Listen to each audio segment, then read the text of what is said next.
Motivate with Meena and SK vlog में आप सभी का स्वागत करती हूँ। देवों के देव महादेव, महादेव जिनका ना आदि ना अंत, जिनके बिना ये सृष्टि निराधार है। लेकिन दोस्तों, क्या आप जानते हैं महादेव ने क्यों चुना नंदी को ही सवारी? जाने मंदिर के बाहर पहले क्यों होते हैं इनके दर्शन। नंदी को भक्ति और शक्ति का प्रतीक माना गया है। कहा जाता है कि जो भी भगवान भोले से मिलना चाहता है, नंदी पहले उसकी भक्ति की परीक्षा लेते हैं। भगवान शिव के प्रति नंदी की भक्ति और समर्पण की वजह से ही कलयुग में भी भगवान शिव के साथ नंदी की पूजा की जाती है। नंदी को भगवान भोलेनाथ का वाहन माना जाता है। नंदी को भगवान शिव का द्वारपाल भी कहा जाता है। मान्यता है कि शिव तक अपनी श्रद्धा पहुंचाने के लिए नंदी को प्रसन्न करना जरूरी है। नंदी को बुद्धि और ज्ञान का प्रतीक माना गया है। शिव के मंदिर के बाहर हमेशा नंदी विराजित रहते हैं। शिव का सबसे बड़ा भक्त नंदी। जानिए क्यों भगवान ने अपने सबसे अग्रणी भक्तों में नंदी को यह स्थान दिया। कहा जाता है कि असुरों और देवताओं के बीच हुए समुद्र मंथन में हलाहल विष को शिव ने पी लिया था।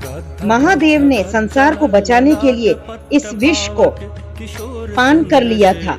विष पान के समय विष की कुछ बूंदें जमीन पर गिर गई, जिसे नंदी ने अपनी जीभ से साफ किया।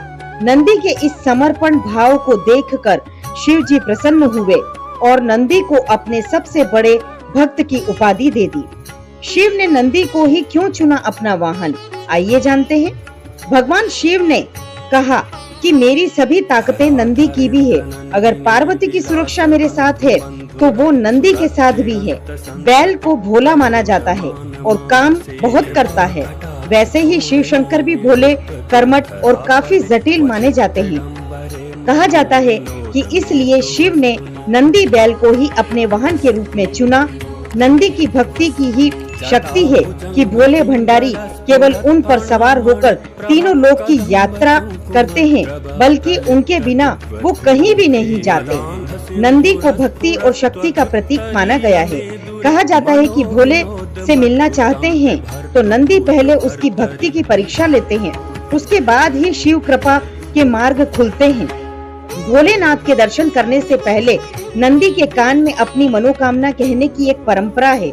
भगवान शिव के प्रति नंदी की भक्ति और समर्पण की वजह से ही दोनों का साथ इतना मजबूत माना जाता है कि कलयुग में भी भगवान शिव के साथ नंदी की पूजा की जाती है। हर शिव मंदिर में नंदी के दर्शन पहले होते हैं और फिर भगवान शिव के दर्शन मिलते हैं। अर्थात दोस्तों, नंदी की महिमा के बारे में जानकर हमें यही पता चलता है कि भगवान शिव को प्रसन्न करना है तो हमें पहले नंदी जी को प्रसन्न करना होगा।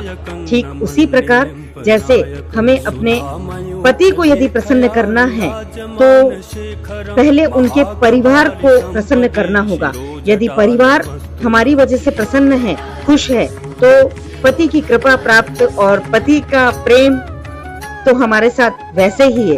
ठीक उसी तरह शिव जी भी प्रसन्न तभी होते हैं जब नंदी जी को प्रसन्न किया जाता है और नंदी जी हमारी प्रार्थना भगवान शिव तक पहुंचाते हैं।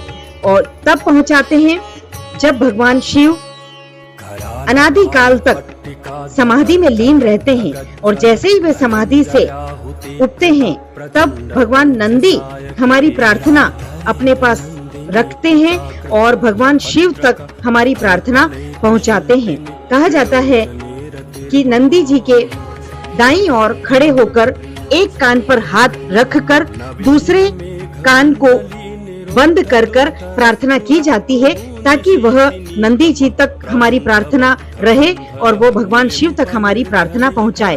तो दोस्तों, आशा करती हूँ आज का ये वीडियो नंदी जी की महिमा आपने जानी होगी। वीडियो पसंद आया हो तो लाइक जरूर कीजिएगा, सब्सक्राइब जरूर कीजिएगा और बने रहिएगा मेरे साथ। इसी तरह अपना प्रेम और साथ प्यार मुझे बनाए रखें। मिलती हूँ अगले वीडियो में एक और ब्लॉग लेकर। रहस्यमयी मंदिरों में आपको दर्शन करवाऊंगी, रियल लाइफ का एक्सपीरियंस जो मैं आपके साथ शेयर करती रहती हूँ। तो बने रहिएगा मेरे साथ। मिलती हूँ अगले वीडियो में, तब तक के लिए ओम नमः शिवाय।